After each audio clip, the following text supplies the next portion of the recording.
I just finished work and I decided to make fried up moose meat with Bannock Pops. So I'd like to thank my friend Vanessa for giving me some fried moose meat. There it is. Yum, yum, yum. So I got some onions. Voila, right there. I'm going to throw those in and fry this up. Add some seasoning. I don't know what, but we'll see. Okay, so I added some oil to the moose meat because it's pretty lean, and I added onions. Yummy. Now next for seasoning. So I would normally throw in some seasoning salt because you can't go wrong with that. Oh good, I still have some. So just some regular old seasoning salt. Let's try that. Okay, so I just threw in some of this. OXO, hugs and kisses. And some garlic salt. So I just kind of eyeball it. Yummy, yummy, yummy, yummy, yummy, yummy. And like, what I'm going to do is turn it into a gravy. So I'm not too concerned if it's going to be salty or not, because you can always make that gravy into however much salt you like. Okay, just eyeball it.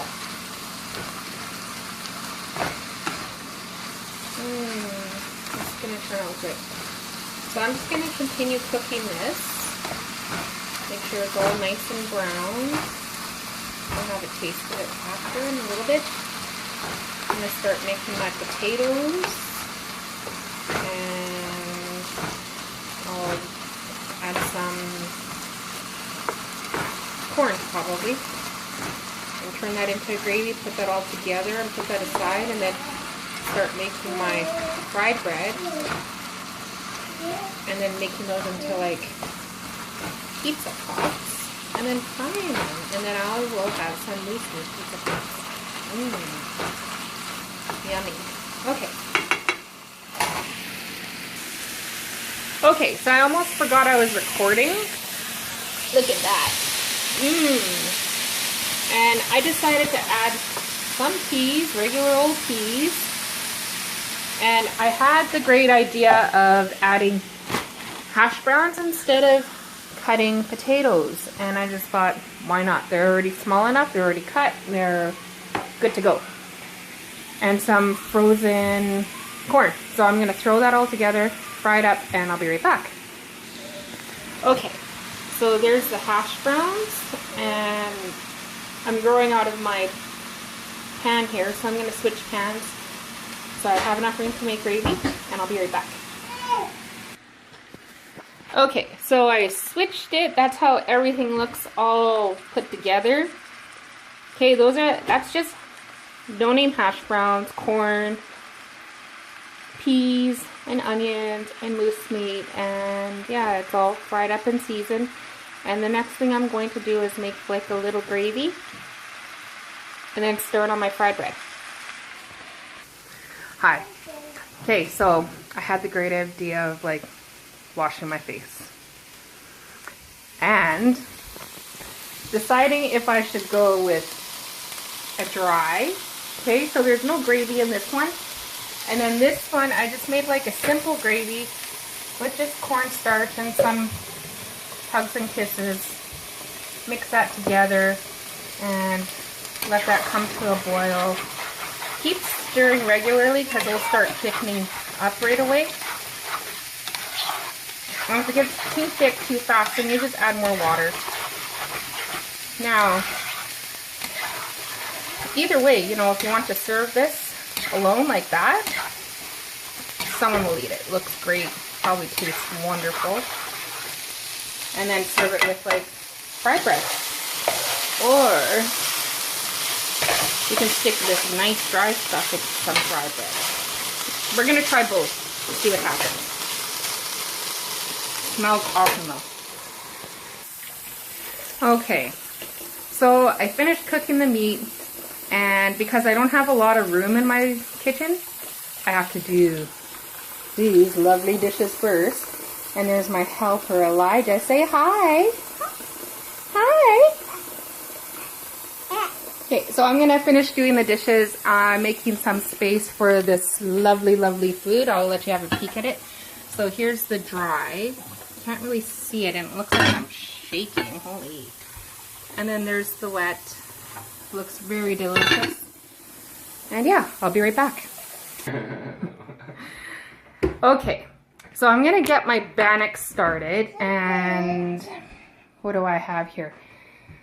So I have just regular old oil. I washed those pans and I put the oil inside already. And I'm just going to have those sitting there for me. What I want ready is I want to have 2 bowls ready, and I need to go and get some cloths and put them down so they could soak up any of the excess oil from the Bannock Pops. But I'm going to make 1 bowl for Bannock, and I'm gonna do that step by step, but there is no measuring with this one, so I just like throw in everything all together and yeah, hope for the best. Usually it turns out really good, so it should be good. Right. Okay, so I never know how much. Make sure you capture this stuff. Okay, that's good. I never really know how much, but I'm horrible at measuring, and I remember asking my Auntie B how to make bannock, and she just kind of laughed at me. Like, she's like, you just make it. And I asked her for a recipe. Again, she just laughed at me. So I kind of just like eyeball it. I never really know what I'm putting inside here. Sometimes, I don't know. Let's just try out anything. Okay, like, how can you go wrong with like 4 simple recipes? You got baking powder, salt, and sugar. With like, that's it. So simple.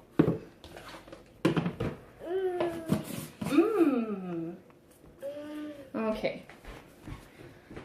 So I like to use a whisk to measure everything. Not to measure, I just like to stir everything all together. Oh, nice. And if you give me a second there, I'm going to put everything away and do the mixing part. Okay. Okay, so the next part here, I prefer to use nice warm water. And again, I really don't have a measuring for this.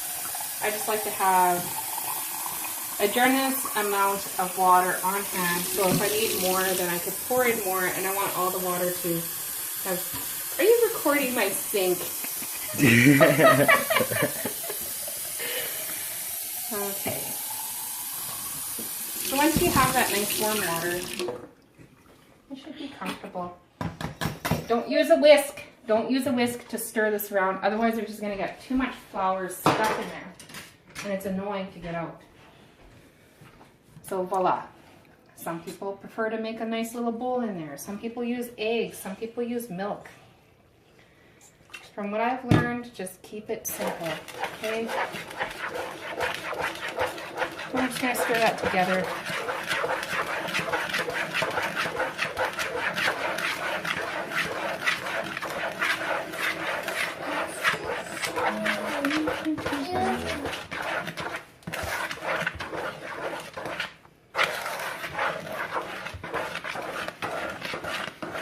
This could take a while, so I'm just going to pause it for a little bit and then mix it all together. Okay, so if you think you put too much water and you don't have enough flour, that's okay. I'm just going to go in here and grab some more flour. Let's throw it on top. And I like to use my hands now. And this is the messy part. So all you're going to do is like knead into it. Okay? But don't knead too much because I really don't know the reason why. But you just don't play with your dough too much. There we go. So yay, it's starting to look a little bit more like nice doughy bannock. Okay, so what you want to do is take out a nice bowl. You don't need that much. You just need enough to like flatten this area over here. But I don't want to make my bannock over here. I want to make it closer to where the inside stuff is. Excuse me. And I'm going to turn on my fryer now. Not the fryer, but like I'm just going to turn on the stove so I have it all ready. Okay, you don't want to have your oil on too high, so I always just say go medium. Okay, like just have it ready to go. And then the secret is that when you think it's ready, you put like a little splash of water, like you just like splash it, and then if it does its singing, it's ready to go. All right, now time to flatten out this bread. And like I said, I was gonna flatten it somewhere closer to where all the magic happened earlier. All right, so it's already clean over here.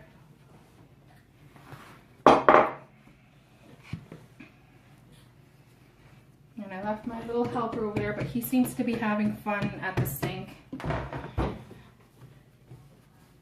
There we go. So you want to flatten the bread nicely.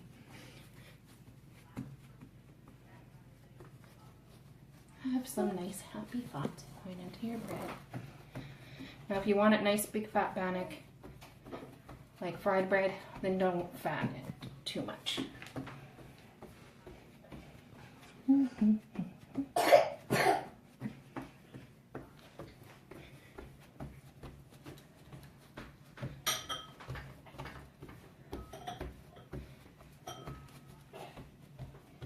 I'm sure some people use rolling pins. I don't have one, so I won't need one.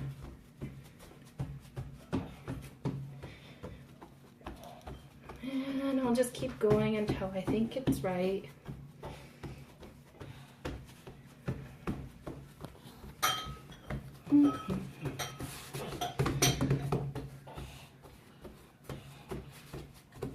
Almost. Almost. Like that guy that was in that Mel Gibson movie. I forget what it was called. It was a good movie though. They called that guy Almost. Alright, so I'm just going to get a knife and cut that up.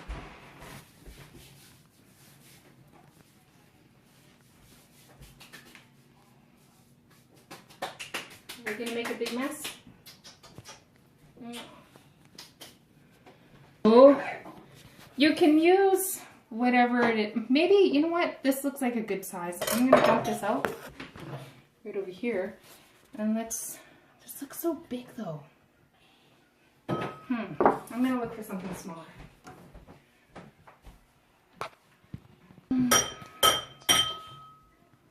Decisions.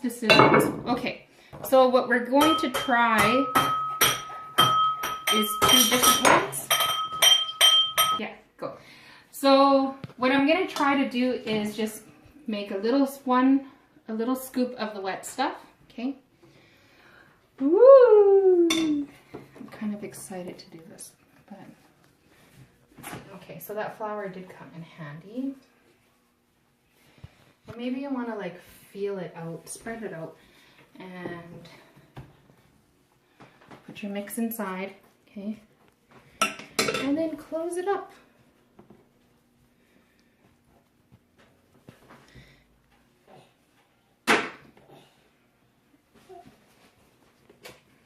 I'm not quite sure what I'm doing here, but it looks fine. I don't think anyone's going to complain. And let's try the dry one. Let's see how that one turns out. Okay, again, you want to like,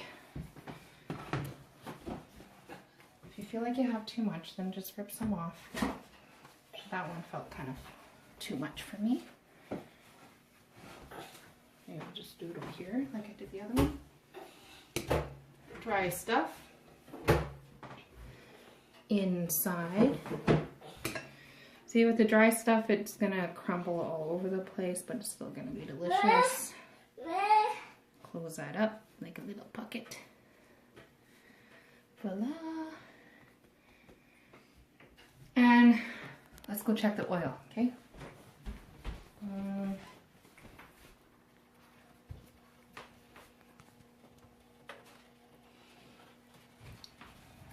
Oh, let's try this one.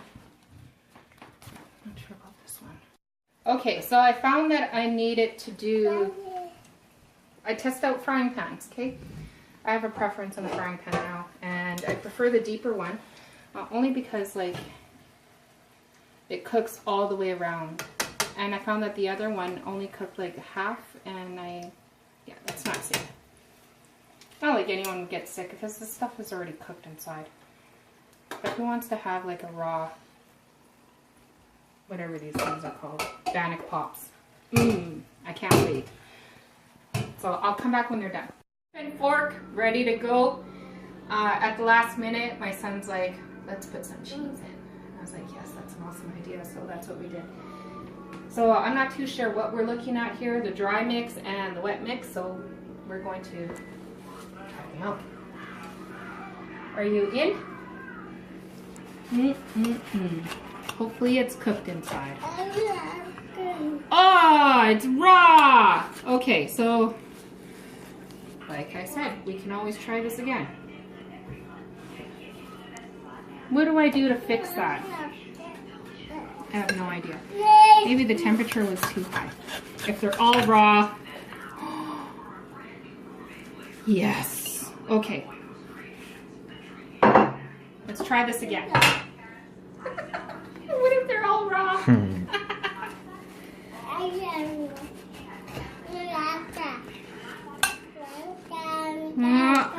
Yeah. Okay. What am I going to do to fix this? This looks so good. Ah, this one's cooked.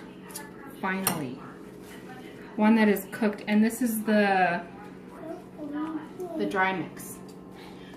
For all I know, that might be cheese. Nah, I'm fooling myself. But what I can do is bring it back into the fryer. Ooh, this one's cooked. Okay, yummy. Maybe it's cheese. Kind of looks like cheese. Well, I guess we'll just have to find out, hey?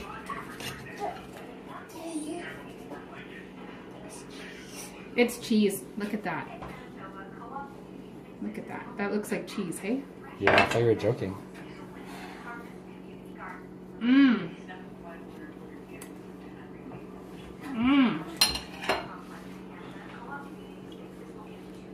There you go, baby.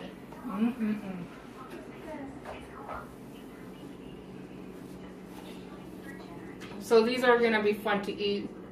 Hit and miss. Some might be raw, some might be cheese, but it will still be good. Bye. Are you ready? Yep. Is it recording? Yes. Okay. So I wasn't too sure if some of them came out raw, or if it was mixed with cheese, but either way, I don't want to poison anyone. And I decided this one came out perfect.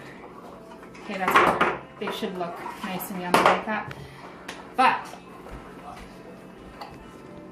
so this is what I decided to do, because I wanted to cut them open and see which ones were raw, which one. See, it looks like cheese. It looks like they're cooked. I don't know, but that's dangerous.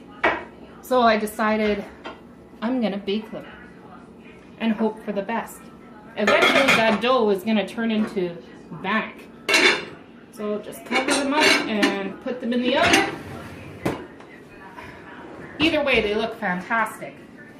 And I'll be back. Okay. So it's been about maybe a half hour, 45 minutes. I wasn't really watching the time. But that looks cooked. And so does that. What do you think, Angelo? Looks delicious. Oh, yeah. Stick my face in the oven. Yum, yum. Okay, so that's how I make moose meat Bannock Pops.